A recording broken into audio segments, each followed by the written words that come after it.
안녕하세요, 허재영 기자입니다. 오늘 시사바리스타 뉴스 백브리핑 함께 하겠습니다. 아이고, 요 며칠 동안 또 여러가지 뉴스들이 좀 쏟아졌네요. 일단 기분 좋은 소식 하나. 네. 윤석열 장모 감옥 갔다. 야, 진짜 사문서 위조범은 따로 있는데 수사를 그렇게 몇 년 동안 안 받다가 윤석열 씨, 우리 장모거는 누구한테 10원 한 장 피해를 안 줬다고? 이보세요. 요양병원 그거 급여 사기 사건으로 우리 세금 20억을 넘게 삥땅 쳤어. 그거 토해내. 20억을 국가를 상대로 사기쳐가지고 그거를 받아 처먹었다니까요. 당신 장모가 국가를 상대로 동료들이랑 작업해가지고 22억인가 해쳐먹었어요. 그거 토해내세요. 어디 10원 한 장 피해를 준 적이 없어? 윤석열 장모 감옥 갔습니다. 박수. MBC 수고하셨어요. 이거 MBC 스트레이트 작품이거든. 경향신문, 아이고 진짜 이게 원래 제보가 제가 예전에 말씀드린 적이 있는데 기억나세요? 원래 윤석열 장모 사건이 경향신문에 먼저 제보가 갔었어요. 최초 피해자가. 근데 경향신문이 기사를 안 쓴 거야. 그래가지고 MBC 스트레이트 팀으로 제보가 돌고 돌아서 거기까지 간 겁니다. 그래갖고 결국 윤석열 장모가 이번에 감옥 간 거예요. 경향신문! 일 좀 해! 왜 제보가 가도 윤석열 앞에만 서면 그렇게 작아지는 거니, 니네는? 왜 그래, 도대체? MBC는 일 잘했어요. 조정수님 감사합니다. 강진구 기자 같이 훌륭한 사람들 일 열심히 하려는데 더 오히려 뜯어 말리고. 아유, 진짜. 뭐야, 또 갑자기 경향신문이 나왔어. 아무튼 윤석열 장모 감옥 갔어요. 윤석열 씨, 당신 말이야, 진짜. 근데 아직까지도 침묵하고 있어. 국민 앞에 송구하다든지, 결과적으로 죄송하게 됐다든지, 이런 얘기도 없어. 조국 장관한테는 그렇게 나를 세우면서 얘기하면서, 정작 자기네 집안에서 그런 일 터지면 그냥, 입 싹 닫고 말어. 이래도 되는 겁니까? 우리나라, 진짜. 아무튼 그런 일도 있었고. 또 주말 사이에 민주당의 이제 대선 주자들이 첫 후보 토론회를 열었습니다. 국민 경선이래나 뭐래나. 나 근데 면접관으로 나온 사람들이 왜 이렇게 마음에 안 들어? 아무튼 국민 경선 소식도 좀 전해드리면서 또 이재명 지사 관련해서 또 말도 안 되는 색깔론 공격들이 좀 이어졌는데 그거에 대해서 허재영 기자가 좀 팩트를 짚어드릴게요. 그리고 이준석 씨의 병역 비리 의혹이 갈수록 커져가고 있습니다. 허재영 기자가 좀 더 주목해서 설명해야 될 부분이 있어요. 그 부분도 역시 오늘 함께 정리해드리겠습니다. 자, 여러분, 잠시 광고 보고 오시겠습니다. 여러분, 보험 어떻게들 가입하셨나요? 보통 아는 분들 통해서 묻지마 가입 많이들 하시죠? 저도 그렇습니다. 그러다 보니까 내게 꼭 필요한 보장들은 포함됐는지, 지금 내가 내는 보험료는 적당한지 모르는 경우가 태반이죠. 이런 분들을 위해 전문 보험 클리닉 업체 더 착한 보험 클리닉을 소개해드립니다. 허재현 기자를 후원하시는 분들이 모여있는 곳이니까 객관적이고 착한 상담해주는 업체 같아요. 상담 받으실 때 허재현 기자 방송 보고 연락합니다 하고 말해보세요. 업체에는 제가 말해놓겠습니다. 이 광고는 허재현TV 유튜브 방송 수익 구조 개선을 위해 마련되었습니다. 고맙습니다.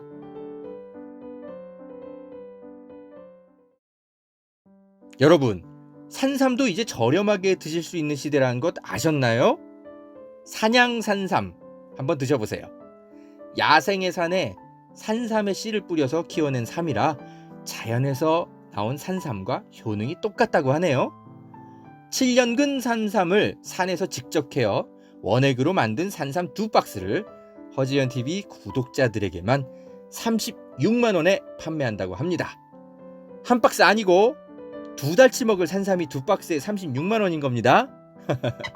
물론 36만 원 적은 비용은 아니지만 여러분, 홍삼이 아니고 산삼입니다. 홍삼과는 또 다른 차원의 면역력 강화를 느끼실 수 있을 겁니다. 구매하실 수 있는 링크는 유튜브 댓글란 상단에 올려둘게요. 이 광고는 허재현TV 유튜브 방송 수익구조 개선을 위해 마련되었습니다. 고맙습니다.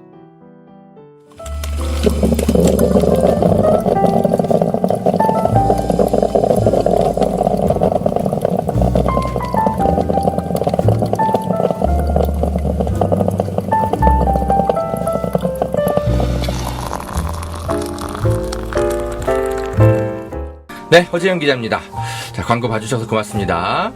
자, 지난 주말 사이에 여러분, 민주당 그 경선 주자들이, 네, 후보, 토론회를 가졌죠. 여기서 이제 여러 가지 이야기들이 많이 나와서, 내 마음에 이제 드는 경선 주자들은 누구일까, 이제 조금씩 이제, 검토들을 하고 계실 것 같습니다. 그런데 뭐 그건 이제 여러분들 각자 보시고요. 제가 좀 강조해서 하나 좀 설명드리고 싶은 건 이낙연 씨의 고백입니다. 드디어 실토를 했는데 무엇을 이야기했느냐. 조국 장관 임명 당시에 이낙연 씨가 나는 대통령의 우리 문재인 대통령에게 조국 장관을 임명하지 않았으면 좋겠다. 이런 의견을 했다고 하네요. 그래요. 그 임명한 이틀 전에 문재인 대통령이 이해찬 대표랑 이인영 원내대표, 노영민 대통령 비서실장, 그리고 이낙연 총리까지 4명을 급히 소집을 했나봐요. 점심 핑계 대면서. 근데 모두가 이제 각자 의견을 말했겠죠. 이해찬 대표는 찬성하셨을 것 같고, 노영민은 반대했을 것 같고, 이인영 원내대표는 제가 잘 모르겠고, 아무튼 그래요. 이낙연 총리는 반대한다 라고 의견을 말씀했다고 하네요. 그 이유가 뭐냐? 임명을 안 했으면 좋겠다라는 게 뭐야? 너무 많은 상처를 이미 받고 있었고 대통령에게 부담이 될 것 같아서 라고 이유를 밝혔는데, 아니 상처를 받았으면 그 상처를 준 사람들을 같이 공격할 생각을 해야지. 터무니없는 공격들도 너무 많았던 거 아니에요? 총리가 돼가지고 말이야. 상처를 받으면, 그러면 상처 준 사람들의 입장에 서가지고 장관 임명을 하면 안 돼? 그러면 누구나 다 상처받아야 되겠, 그냥 그냥 장관 임명이 안 되게 하려면 그냥 막 공격하면 되겠네. 사실 여부 다 떠나서. 그 상처를 주는 그 팩트들이 정확한지, 아직 뭐 재판까지 가기도 전에, 검찰 수사 제대로 시작되기도 전에, 그냥 상처만 받으면, 그러면 그냥 장관하면 안 돼? 이낙연 씨, 당신도 지금 여러 가지로 언론에 막 검증받고 그러니까 상처 많이 받고 계시겠네. 그럼 당신도 그러면 많이 상처받았으니까 대통령 후보 나오시면 안 되겠네. 이미 많은 상처를 받고 계시잖아요. 본인 논리가 그렇잖아. 아니 상처 준 사람들을 공격할 생각을 해야지. 왜 뜬금없이 상처를 받은 사람을 생각해서 그 사람을 위해서 장관 임명하면 안 된대. 뭐 이런 비논리가 어딨어요? 말도 안 되는. 좀 용서하세요. 전 이낙연 씨에 대해서는 더 이상 중립을 유지할 수 없어요.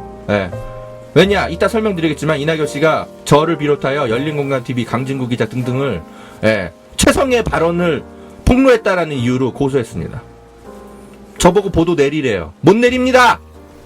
이낙연 씨가 저를 고소했어요. 이제는 이분은 소송 당사자기 때문에 제가 중립을 유지할 수 없어요. 이낙연 씨가 먼저 시비 걸어온 거예요. 아무튼 저는 이거 거짓말인 것 같습니다. 본인이 상처받으신 것 같은데, 대통령에게 부담이 될 것 같아서. 그러면은 향후에도 대통령에게 부담되는 말을 하질 마셨었어야지. 여러분 기억나세요? 문재인 대통령이 신년 기자회견이나 이런 데에서 그때 조국 장관 임명에 대해서 기자들이 이제 질문을 했었나? 그러니까 문재인 대통령이 뭐라 그랬습니까? 제 마음에 조국 장관은 정말 결과적으로 뭐랄까 하여튼 큰 마음에 빚을 진 분이다. 이렇게 얘기하셨잖아요. 그러고 나서 얼마 있다가 이낙연 씨가 뭐라 그랬습니까? 나는 조국에게 마음에 진 빚이 없다. 이래버렸지 않습니까? 아니 대통령이 나서가지고 내 마음에 큰 빚을 진 사람이라고 얘기를 했는데, 그러면 총리, 그 밑에서 총리까지 하신 분이 왜 대통령의 말에 정반대 얘기를 하면서 대통령을 곤혹스럽게 하는데, 대통령에게 부담이 될 것 같은 행동은 하면 안 된다며. 당신 논리가 지금 그렇잖아요. 근데 왜 당신은 똑같은 행동을 하는데, 왜 문재인 대통령이 마음에 빚을 졌다고 규정한 사람을 왜 나는 마음에 빚 없네 이래 버리시는 거예요. 본인은 왜 그래?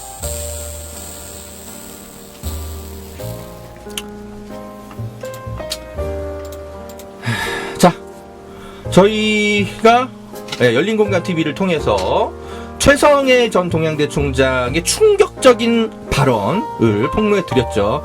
이낙연은 조국을 친 사람이야 라고 측근과의 대화 속에서 이야기한 거 저희가 폭로를 해드렸고, 그걸 뭐 그냥 폭로한 게 아니라 여러 가지 이제 백그라운드 취재를 다 해서 신빙성이 있다고 판단해서 보도를 해드렸던 겁니다. 결국 최성해가 이낙연 씨의 이제 측근들이 주변에 최성해와 좀 연락이 닿는 모양인데 뭔가 들은 게 있었던 모양이네. 에? 그래서 그런 배경 속에서 이낙연은 조국을 친 사람이야 라는 그런 충격적인 이야기를 측근에게 털어놨었던 거네요. 이제 그 이상한 퍼즐이 맞춰지네요. 이낙연 씨, 그런데 저희를 고소했어요. 말이 됩니까? 오히려 지금 최성해 말의 신빙성이 커지는 거 아니에요? 에? 이거 그 열린공감TV의 보도를 삭제하라고 뭐 법원에 뭐 가처분 소송을 냈는데, 일단은 이거 7월 9일날 결정되거든요. 이거 우리는 못 내립니다. 법원에서 무슨 결정을 할지 하여튼 법원이 당연히 전향적으로 언론의 자유의 편에 손을 들어주실 것 같기는 한데, 이낙연 씨, 대통령 후보식이나 되는 사람이 판단을 이렇게 못합니까? 아니, 헛소리를 하고 다닌다고 생각을 하면 최성해 씨를 고발해야 될 거 아니에요? 그 최성해가 그런 말도 안 되는 그런 주장을 하고 다니면 최성해한테 뭐라고 해야지.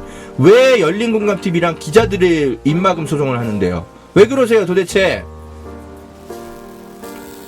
그리고 지금 본인 스스로가 밝혔잖아요.